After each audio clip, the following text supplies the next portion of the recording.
Hello à tous, alors aujourd'hui on va peindre. On va peindre des herbes folles et surtout s'amuser à faire un fond lâcher prise. On va s'amuser avec les pigments une fois de plus. Donc pour l'instant ce que je fais c'est que je mouille bien toute ma feuille.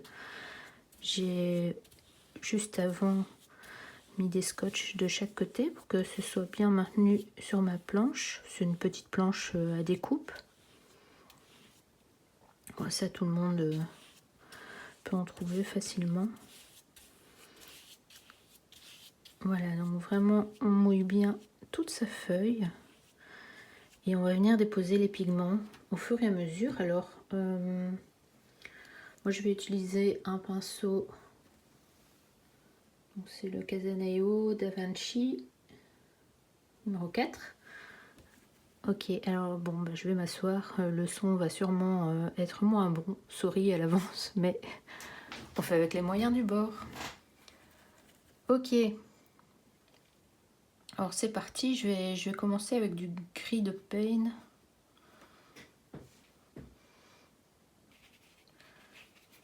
Alors, vous voyez, il est assez foncé.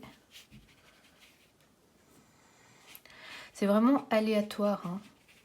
Je viens en déposer, je réfléchis pas en fait à l'avance. On essaye peut-être de laisser un petit peu de clair à certains endroits. Et alors on va basculer la feuille. On va vraiment essayer de faire basculer pour que les pigments descendent. L'idée c'est vraiment d'avoir à chaque fois sa feuille qui reste assez mouillée. Et alors on peut utiliser ceci, donc c'est un petit spray, on met de l'eau à l'intérieur, c'est vraiment très très pratique pour faire migrer les pigments, même ajouter une petite touche voilà, de splitch d'eau. Ici, bon, ça va pas trop se voir les splitch d'eau hein, parce qu'on est très très mouillé, mais quand on commence à avoir une aquarelle qui sèche, les splitch d'eau se voit. C'est très sympa à essayer. Alors, ok, ici, je trouve que c'est fort foncé, donc je vais vraiment mettre du mouvement.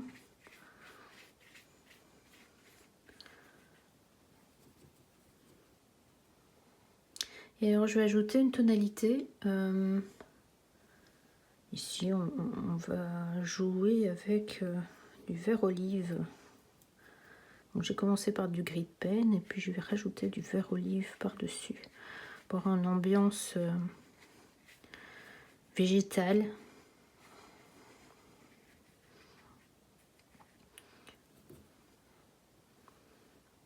Alors j'essaye quand même de ne pas avoir trop d'eau sur mon pinceau.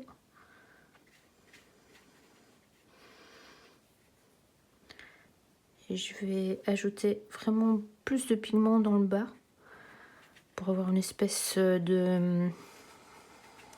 Allez, pas de terre, mais ouais, d'un petit support pour nos végétations. Oui, un peu comme si c'était de la terre. Alors, est-ce que j'ai encore un peu de sépia? Ouais. Je vais rajouter un petit peu de sépia. J'en ai presque plus, donc je vais devoir en rajouter.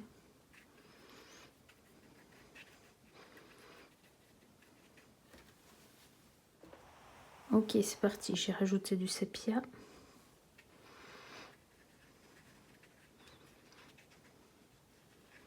Je viens de déposer donc, des pigments aléatoirement dans le bas de la feuille. Je peux m'amuser à faire descendre ces pigments.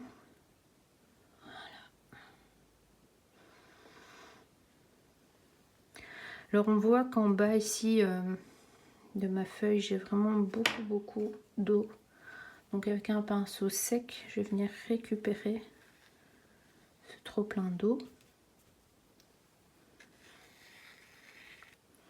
Ok.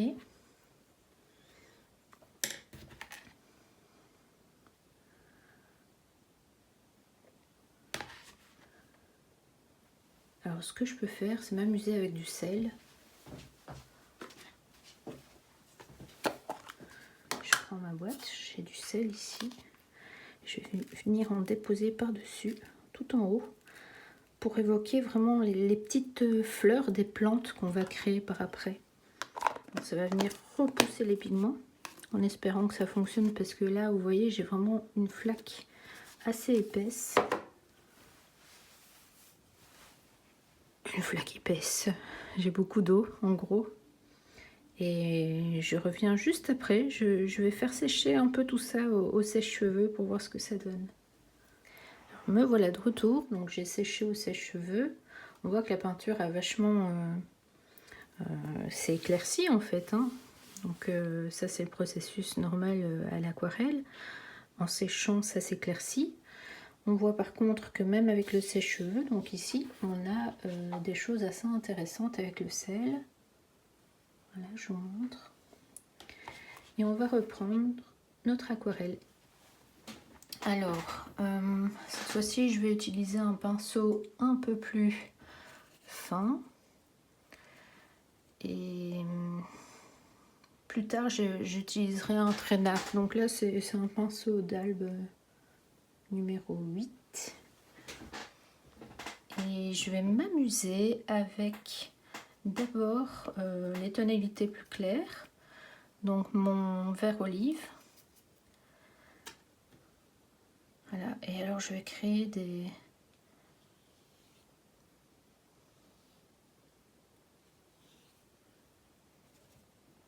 feuilles, des herbes folles en fait. Donc toujours aléatoirement.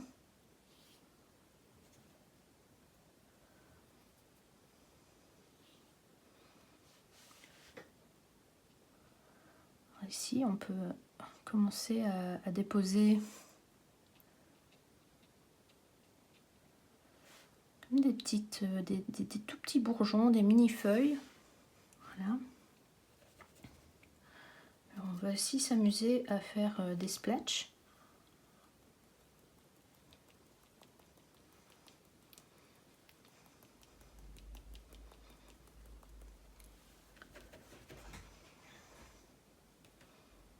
On va passer au sépia.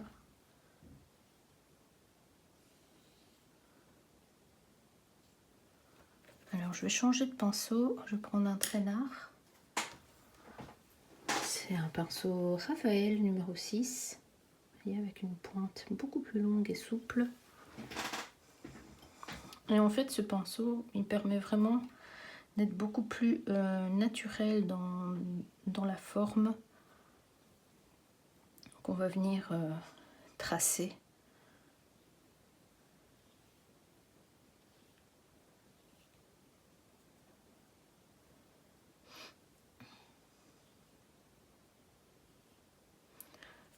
Voilà. Ici, je vais inventer des sortes de petites herbes.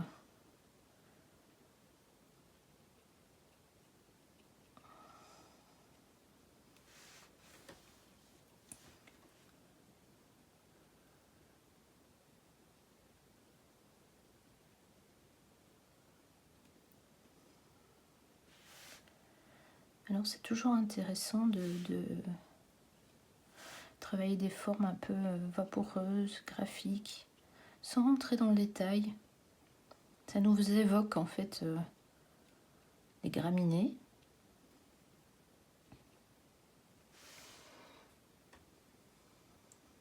On pourrait aussi mettre un peu plus de foncé par ici.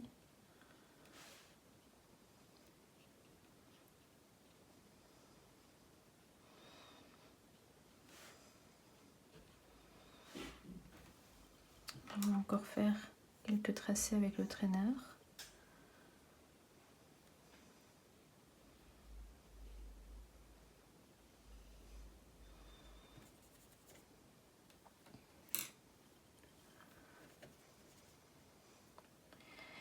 Et alors, j'ai vraiment envie d'ajouter du doré.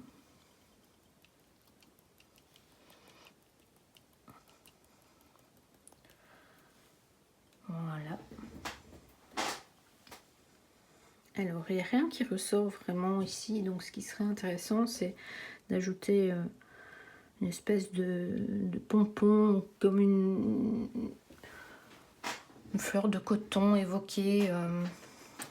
Donc on pourrait travailler ça en sépia.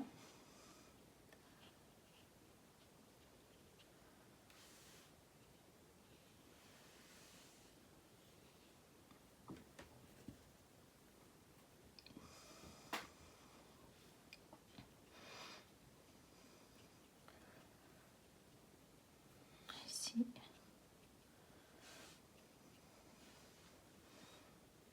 Alors ici on va faire une feuille. On va faire plusieurs feuilles d'ailleurs. Donc pointe, j'appuie, je relâche. On va en faire aussi ici. Pointe, j'appuie, je relâche. Pointe, j'appuie, je relâche. Et on pourrait en faire quelques-unes dans le bas de ces feuilles.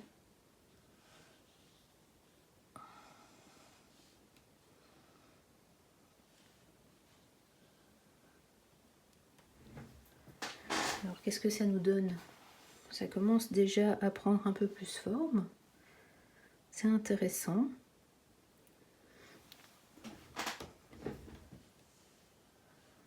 Alors je sens qu'ici il manque quelque chose. Je crois que je vais repartir.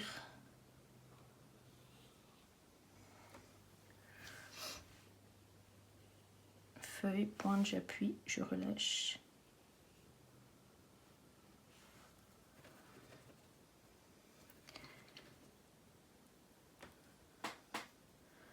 On repasse au vert olive.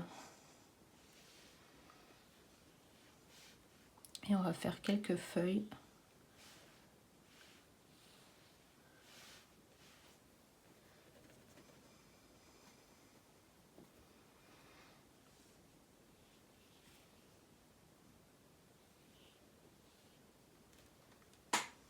Ok.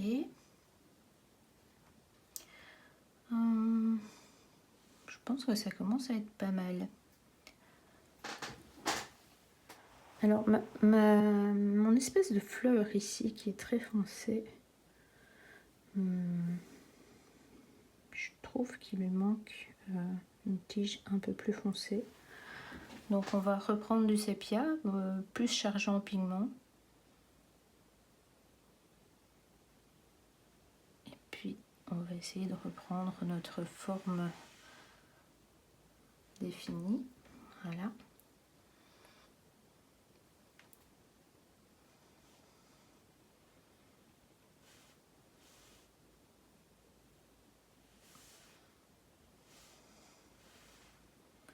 On vient greffer quelques feuilles, ci, de là. De nouveau, en fait, ici, l'idée, c'est vraiment pas être précis. Donc, si on colle pas à la tige, c'est pas grave. C'est vraiment de l'évocation. C'est un espèce de lâcher prise, en fait. Et ça fait beaucoup de bien. Or, parfois, on se lance comme ça, sans avoir de visuel. C'est tout ou rien, en fait. Hein. Ça peut réussir, ça peut rater. Mais finalement, rater, ben, c'est quoi? C'est pas forcément être content du résultat, mais finalement, l'expérience est plus importante, je trouve. En tout cas, quand on est dans l'optique d'explorer. Et voilà, ça vaut la peine.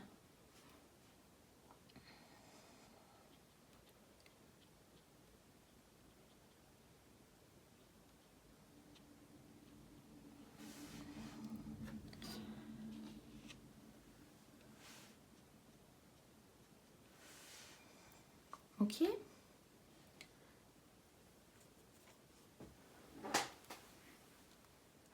Alors, j'ai envie de mettre une dernière touche de doré, plus dans le bas, pour accompagner un peu. Voilà. Alors, ça se voit pas trop à la caméra. Je ferai un petit zoom après.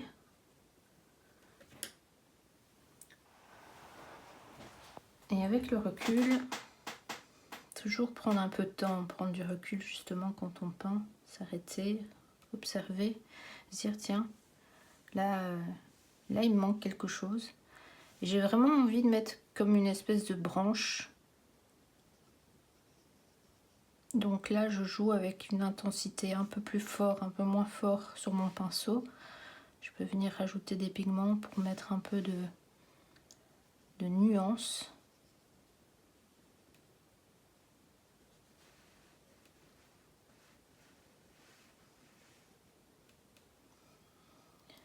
Et alors je descends.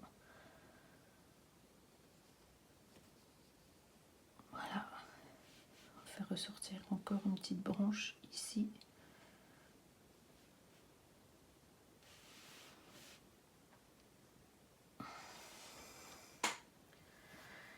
Et là, bah, ça me paraît bien.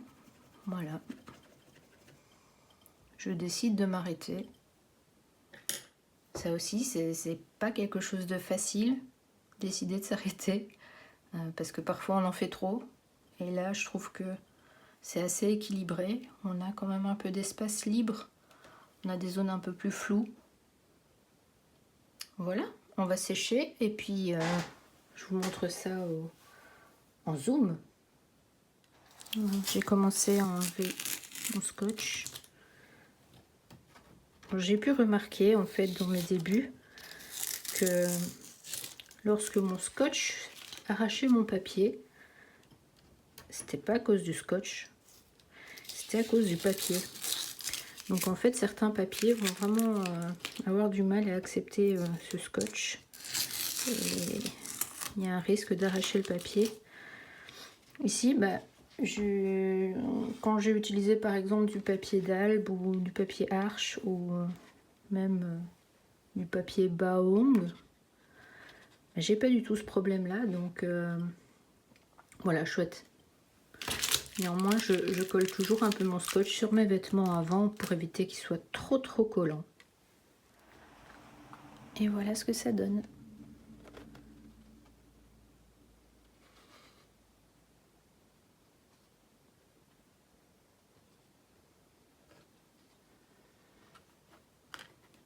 J'espère que ça vous aura plu, que vous vous serez bien amusé. Et voilà, bah, je vous dis à la prochaine.